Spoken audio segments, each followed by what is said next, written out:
Bonjour, nous nous retrouvons pour l'émission consacrée à l'Europe. Je suis Valentin, je suis en service volontaire à la Maison de l'Europe avec ma camarade Eddie qui vient d'Estonie. Bonjour Eddie. Bonjour. Alors aujourd'hui on va vous parler forcément de son pays pour vous faire découvrir un peu plus ses traditions, sa culture et tout ce qui va avec. Alors Eddie, est-ce que tu peux nous en parler un peu plus de ton pays ? Oui. L'Estonie est située sur la côte de la mer Baltique, au nord de l'Europe. Le territoire de l'Estonie se compose d'un continent et de 2222 îles et îlots répartis dans la mer Baltique. Notre population est de 1 300 000 habitants, ce qui fait de notre pays un des pays le moins peuplé d'Europe.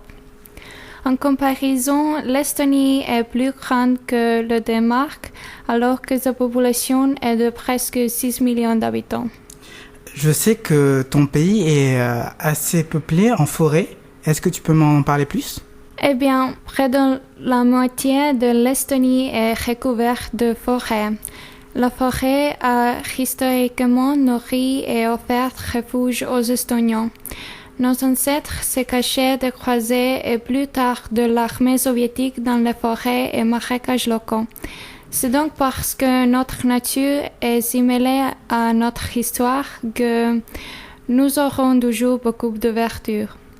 Pour toutes ces raisons, nous avons beaucoup de lieux d'escalade et de nombreuses possibilités de prendre des vacances des paysans proches de chez nous, et même sans contact humain afin de retrouver notre paix intérieure.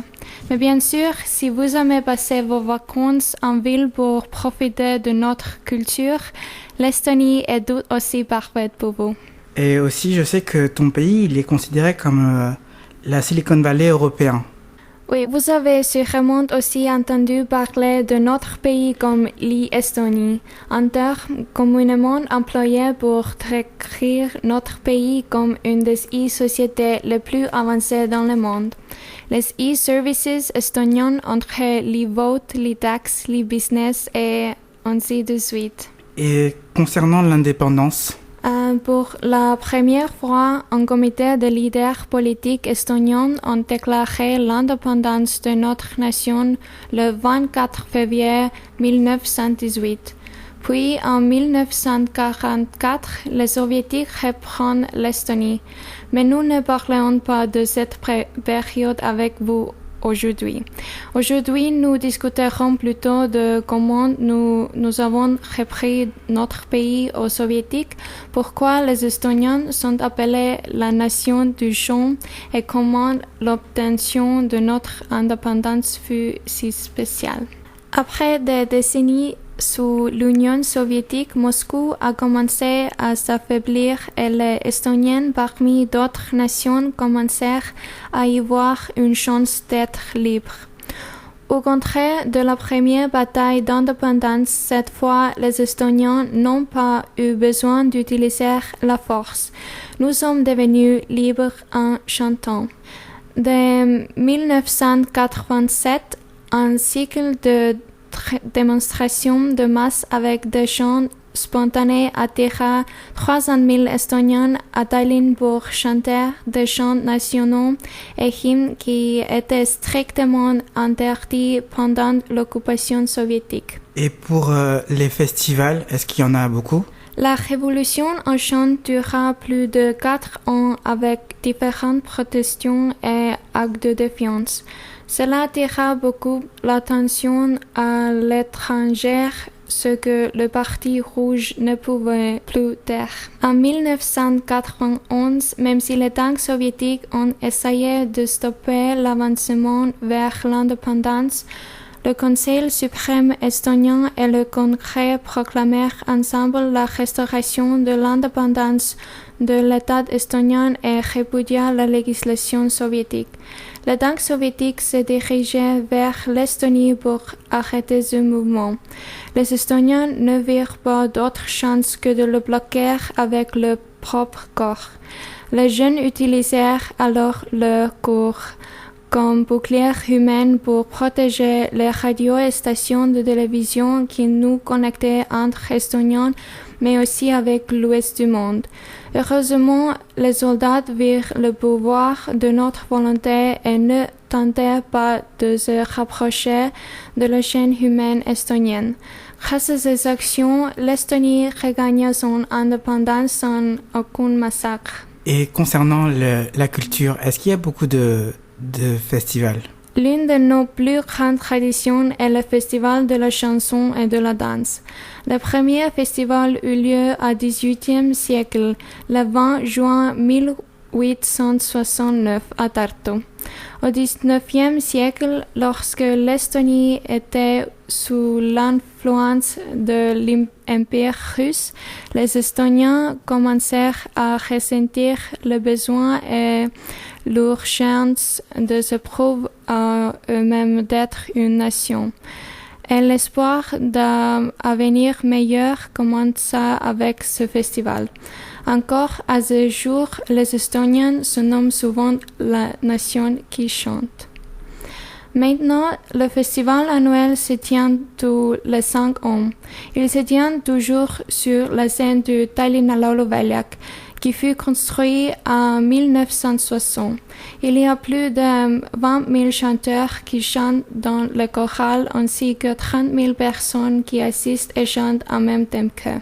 À travers les années, le festival a eu le pouvoir de connecter les jeunes entre eux et normalement, il n'y a pas de barrière entre le choré et l'audience.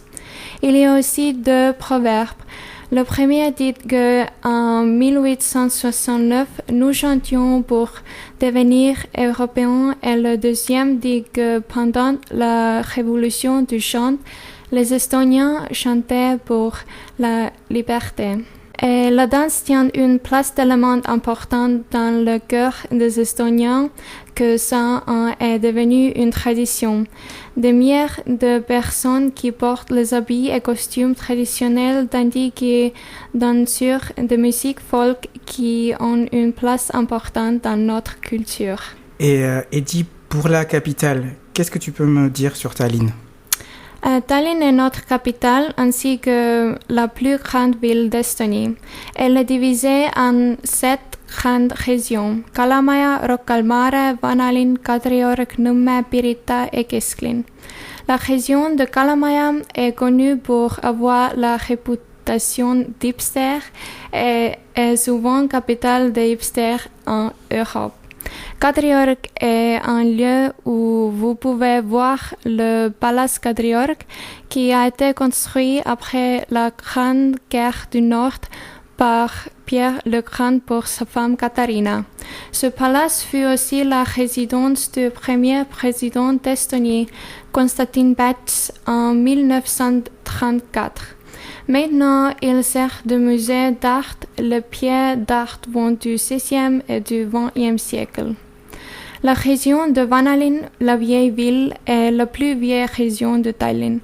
Elle fut construite entre le XIIIe et le XVIe siècle, ou bien Reval, fut un membre important de la Ligue hanséatique.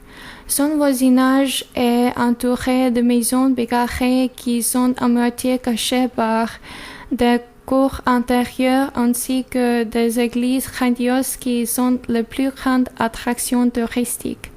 Le fait est que tout est soigneusement entouré ainsi que le mur pratiquement intact de la ville et qui est doté de tours pour les gardes dans un charme de conte. La vieille ville fait aussi partie du patrimoine mondial de l'UNESCO. Merci Eddie pour toutes ces informations. J'espère que vous avez apprécié d'apprendre plus de choses sur l'Estonie. Et avant de finir cette émission, on va se quitter sur une musique. Quelle est la chanson que tu as choisie, Eddie? Laul tüdrukust. Et sur quoi ça parle? It's a folk song. Yes. And it talks about the nature and... Ça parle de la nature. Voilà. Merci et bonne écoute. Merci. Õunapuu all istus tüdruk kui ingel, kel õnn oli süles ning arm paitas pead. La la la la la la la la la la. Radio CHU, c'est ta radio.